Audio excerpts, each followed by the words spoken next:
ओम ब्रह्म सत्यम सर्वधा। आज एक प्रसंग, एक नास्तिक की भक्ति। समय निकाल कर जरूर श्रवण करें किस प्रकार एक नास्तिक की भक्ति रंग लाई।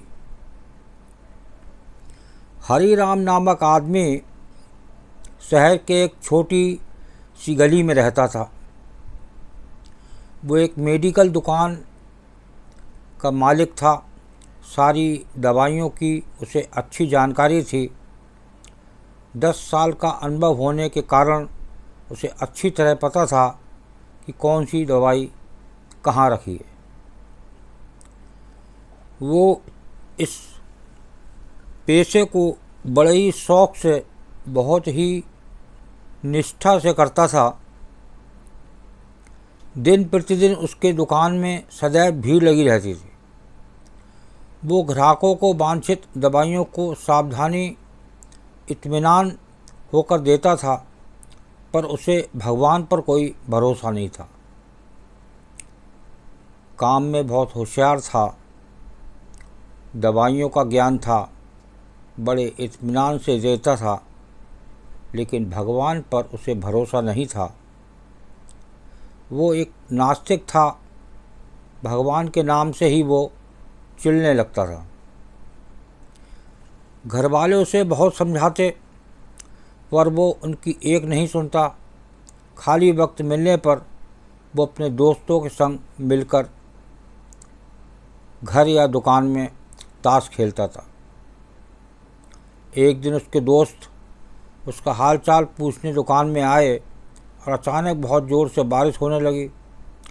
बारिश की वजह से दुकान में भी कोई नहीं था। बस फिर क्या, सब दोस्त मिलकर ताश खेलने लगे।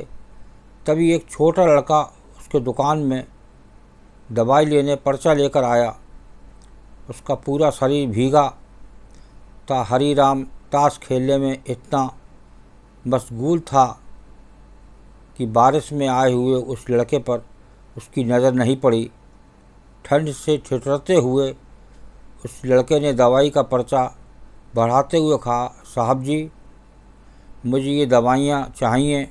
मेरी माँ बहुत बीमार है, उनको बचा लीजिए। बाहर और सब दुकानें बारिश की वजह से बंद हैं। आपके दुकान को देखकर मुझे विश्वास हो गया कि मेरी माँ बच जाएगी। ये दवाई उनके लिए बहुत ज़रूरी है। इस बीच लाइट भी चली गई और सब दोस्त जाने लगे। बारिश की भी थोड़ा थम चुकी थी। उस लड़के की पुकार सुनकर ताश खेलते खेलते ही हरिराम ने दवाई के उस पर्चे को हाथ में लिया और दवाई लेने को उठा। ताश के खेल को पूरा ना कर पाने के कारण अनमने से अपने अनुभव से अंधेरे में ही दवाई की उस शीशी को झट से निकालकर उसने लड़के को दे दिया। उस लड़के ने दवाई का दाम पूछा और उचित दाम देकर बाकी के पैसे भी अपनी जेब में रख लिए। लड़का खुशी खुशी दवाई की शीशी लेकर चला गया। वो आज दुकान को जल्दी बंद करके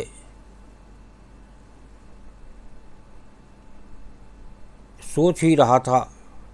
थोड़ी देर बाद लाइट आ गई और वो ये देखकर दंग रह गया कि उसने दवाई की शीशी समझकर उस लड़के को दिया था वो जहरीली दवा थी, जिसे उसके किसी ग्राहक ने थोड़ी ही देर पहले लौटाया था। ताश खेलने की धुन में उसने अन्य दवाइयों के बीच ये सोच कर रख दिया था कि ताश की बाजी के बाद फिर उसे अपनी जगह वापस रख देगा। अब उसका दिल और ज़ोर से धड़कने लगा। उसकी 10 साल की नेकी पर मानो जैसे घर लग गया हो।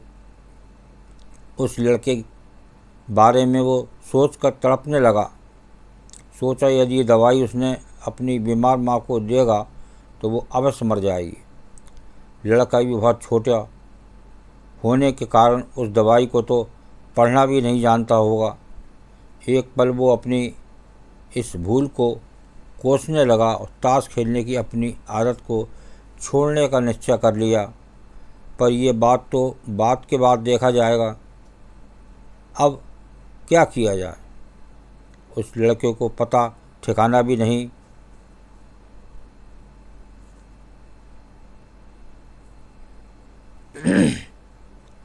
वो नहीं जानता कैसे उस बीमार माँ को बचाया जाए। सच कितना विश्वास था उस लड़के की आंखों में। हरी राम को कुछ सूझ ही नहीं रहा। घर जाने की उसकी इच्छा अब ठंडी पड़ गई। दुविधा और बेचैनी उसे घेरे हुए था। घबराहट में वो इधर उधर देखने लगा। पहली बार उसकी दृष्टि दीवार के उस कोने में पड़ी जहाँ उसके पिता ने जिद करके भगवान श्री कृष्ण की तस्वीर दुकान के उद्घाटन के वक्त लगाई थी।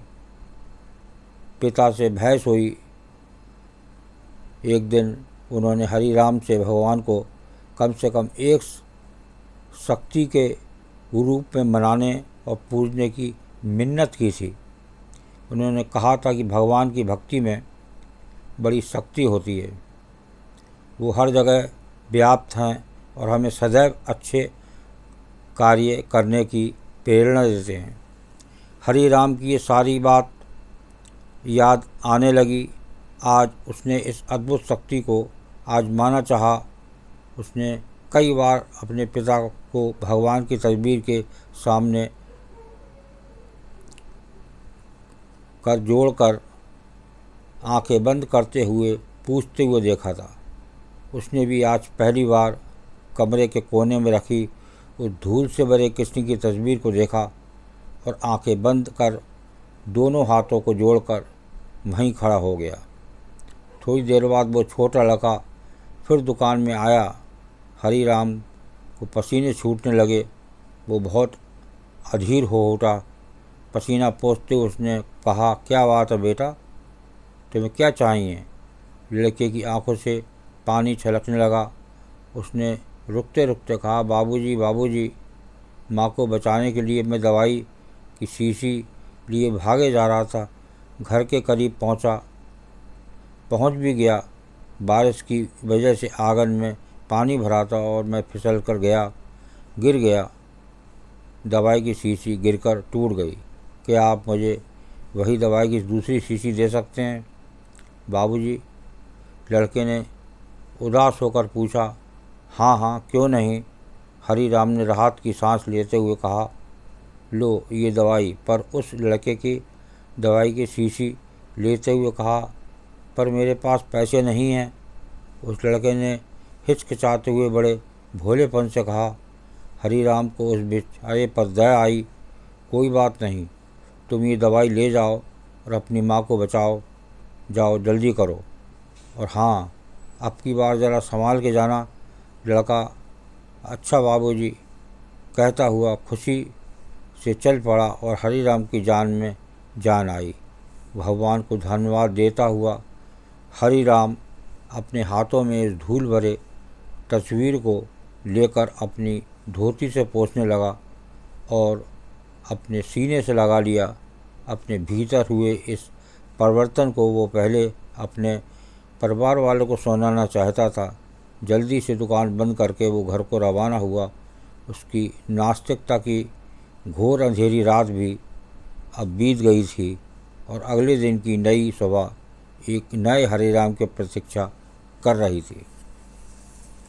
देखिए किस प्रकार वो हरी राम एक जो नास्तिक था और एक दवाई की जो छोटे लड़के के साथ घटना घटी, तो वो